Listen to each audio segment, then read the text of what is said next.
Kabayan, magandang araw sa atin. Magluto ako ng chicken adobo ngayon. So, babara natin ng toyo. Saka, siyempre, suka. Saka, paminta. Parang i-marinate natin saglit. Konti lang ang iluto namin kasi balit tatlo na naman kami kakain. So, ibabad muna natin saglit.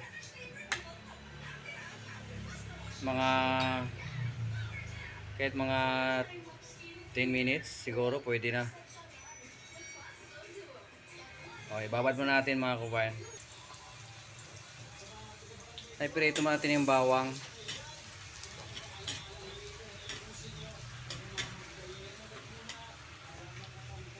Itong bawang, bali ano po na to,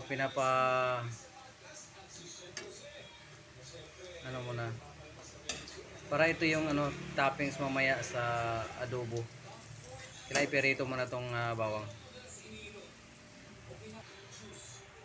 Okay, guys, isa lang natin yung manok, yung binabad kanina. Yung pala, yung binabaran kanina ito, bali isama to mamaya. Adobong manok.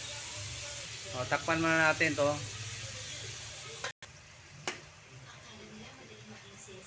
Kulang pa yung adobo natin, hindi pa luto. Haluin muna natin ang ating adobo. Ato mga kabayan, parang sinakot sa to, parang ipritong kaunti ang dating nito para manilamnam talaga ang adobo. Medyo tuyo na yung manok, so ilagay natin yung minarinate kanina. Saka may kasama ng laurel yan.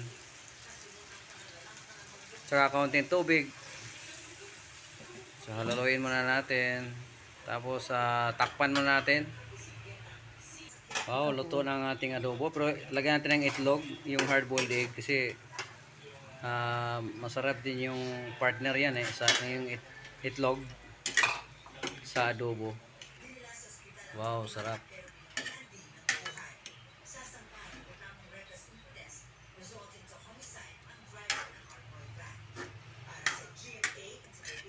Okay, ilagay natin yung pinaritong bawang kanina, toppings. Masarap kasi yung adobo may bawang. Yun. Tapos takpan natin, sandali lang. Okay, luto lang ang adobo. Kainan na kami. Samahan nyo kami kumain sa hapunan. Maraming salamat sa pagpanood sa video ko. Lalo sa video ito. Bye bye. God bless.